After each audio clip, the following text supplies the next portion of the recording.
Welcome to the Top Business Leaders Show, powered by Rise25 Media. We feature top founders, executives, and business leaders from all over the world.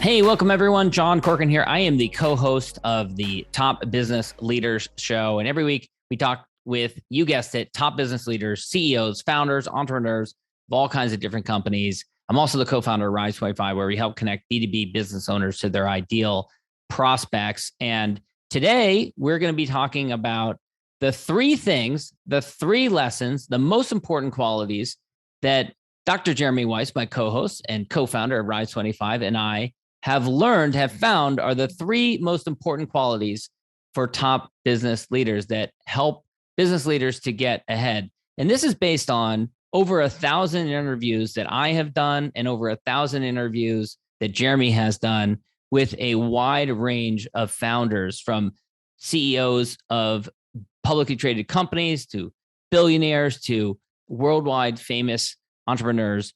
And so based on all of that knowledge, we're going to share that with you. And I'm really interested to know, Jeremy, what your top three most important qualities are. And you will learn what my top three most important qualities are. And of course, this episode is brought to you by Rise25 Media, where we help B2B businesses to get clients, referrals, and strategic partnerships with done-for-you podcasts and content marketing.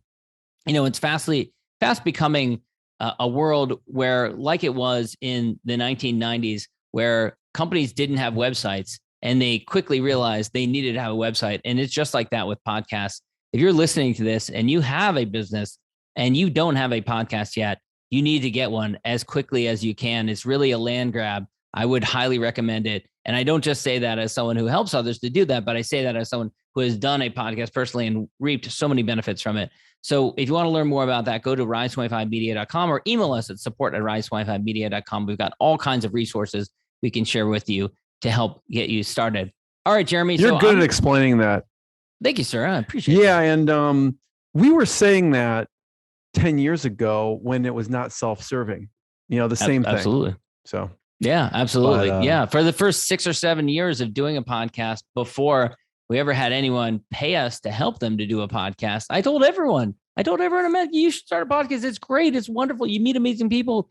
You drive great connections, so many different benefits. And so that's a great point, is that we were saying it long before. All right. So let's start with yours. So you've talked with... We did these independently, right? So... And I hesitate to say top three most important, but we'll say very important qualities. And I chose three, so I don't paint myself into a corner. But so these are three that I looked at past guests.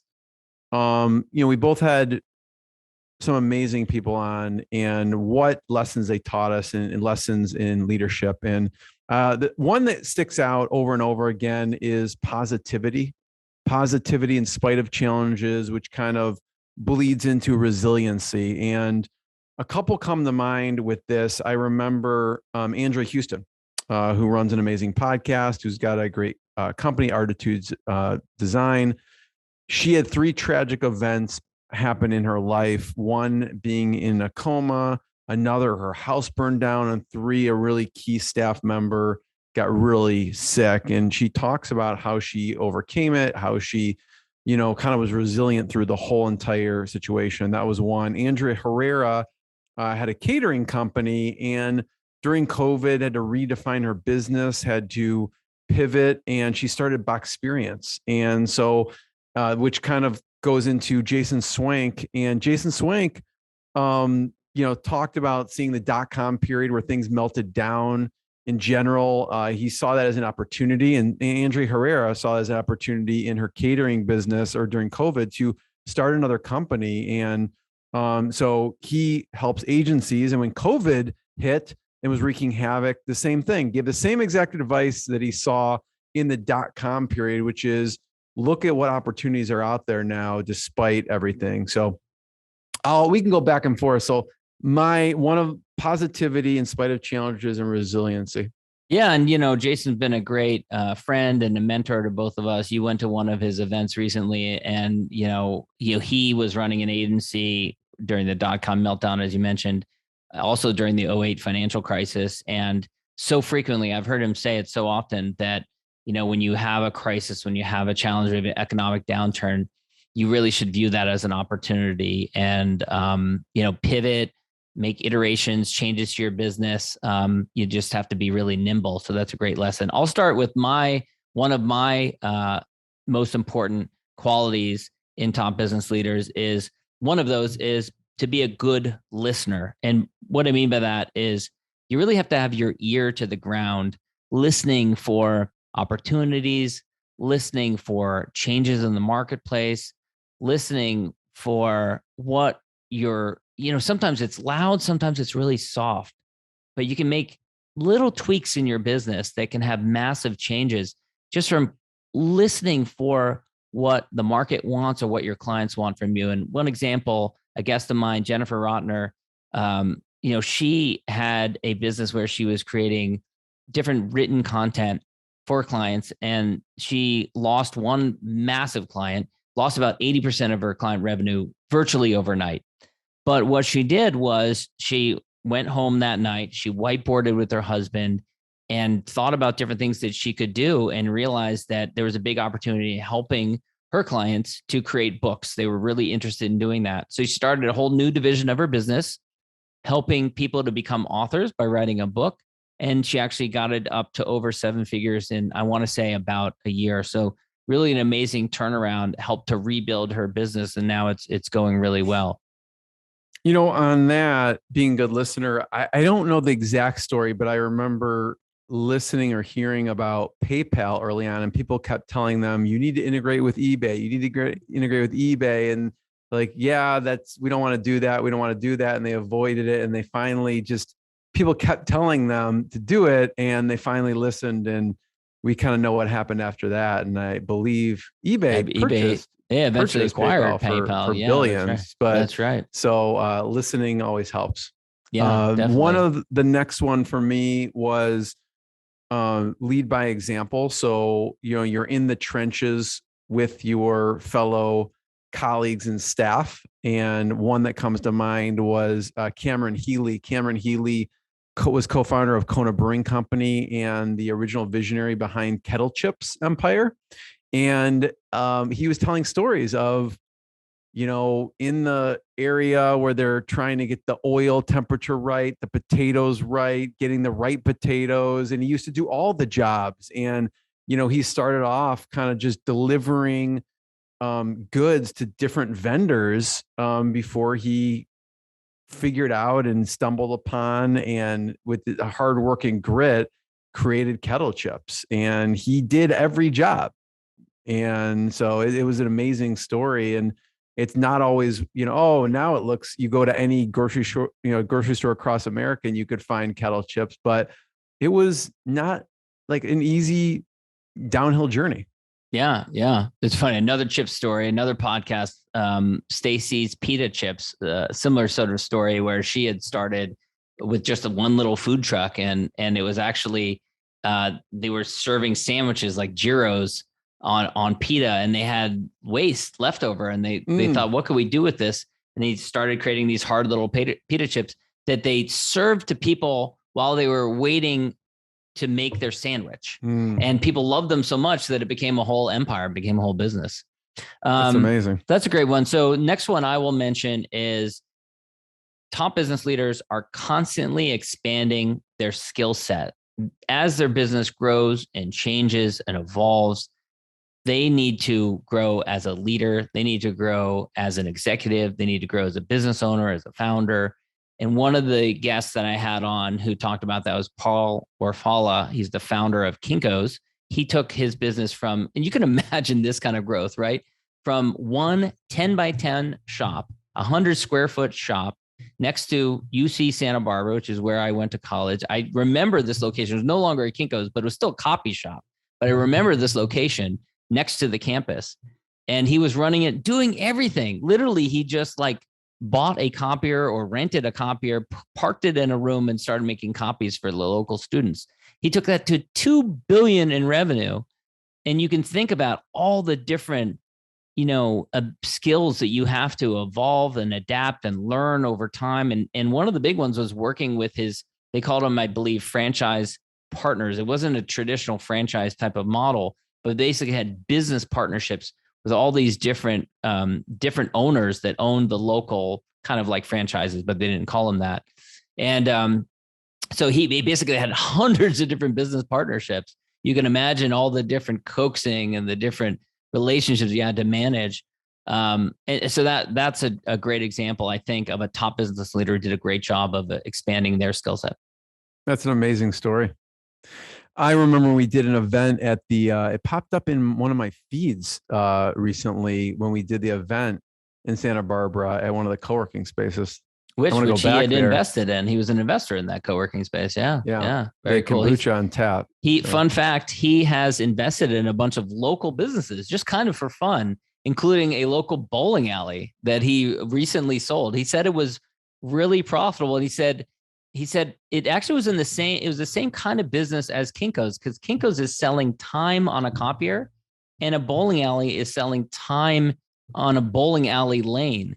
And if you lose that time, if no one's using it, you can't get it back. It's not like you have unused inventory. You can hold on to it and you can resell it. So he drew a parallel between the two. That's cool. The next one I have, which is dear to my heart, is always learning and growing. And some examples of this, it never ceases to amaze me, some of the titans of industry who are still humble learners and students of the craft. And Brian Kurtz comes to mind. He's one of the top direct response marketing experts. He sent billions of pieces of mail to people. I imagine how much that cost with stamps, but billions of direct response pieces. And I think he's wins the award for still being in the most amount of masterminds, still reading and listening to all the books around direct response or marketing, and he's always learning, and I totally respect that. Michael Simmons is another one he always puts out amazing content about this topic on not only growing and learning, but how do you do it and shortcut it, and what's the 80-20 of it.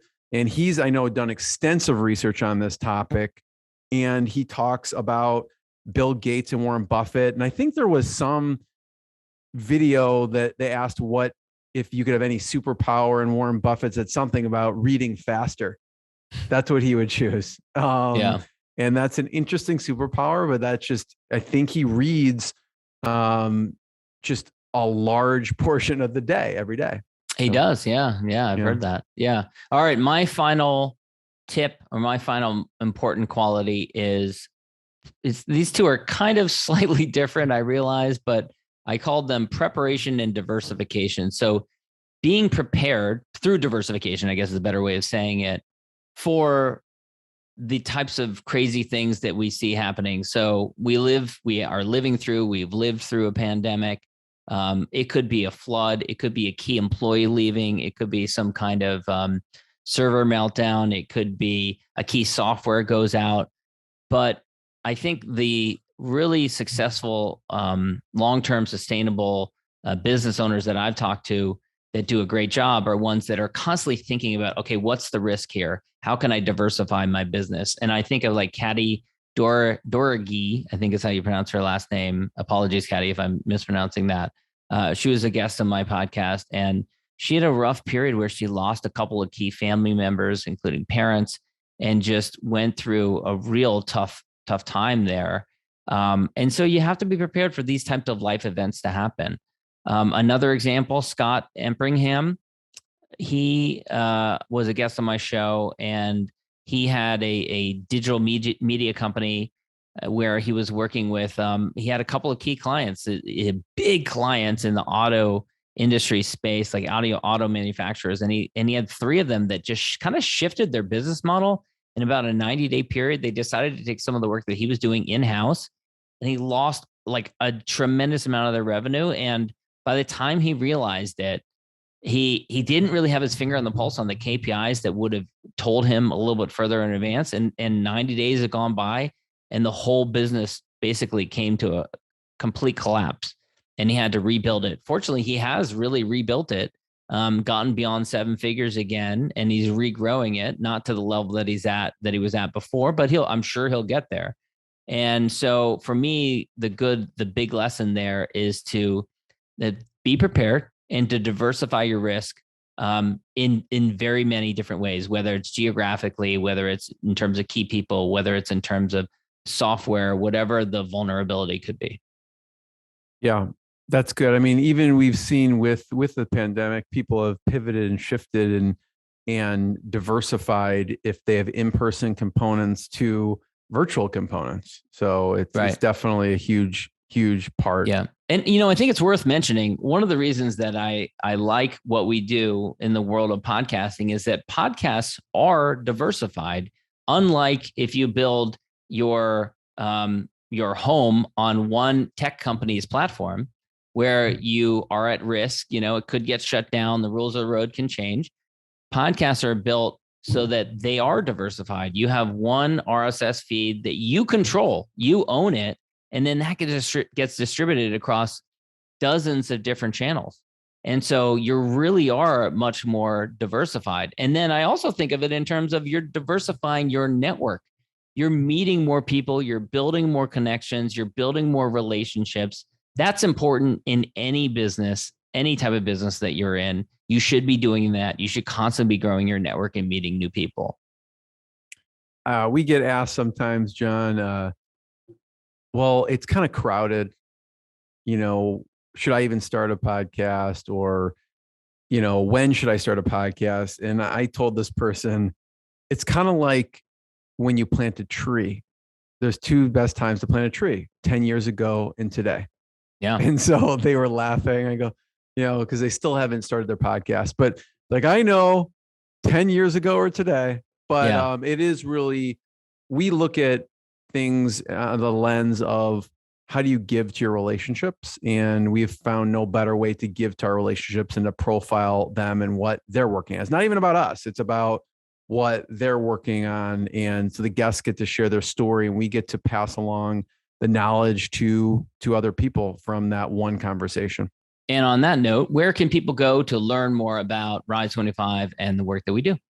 They can go to rise25.com. There is a video of us bantering a bit, which we tend to do. And there's a lot of resources there, and you can also contact us on the rise25.com page.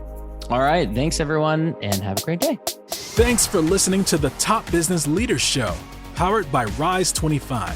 Visit rise25.com to check out more episodes of the show and to learn more about how you can start your own podcast.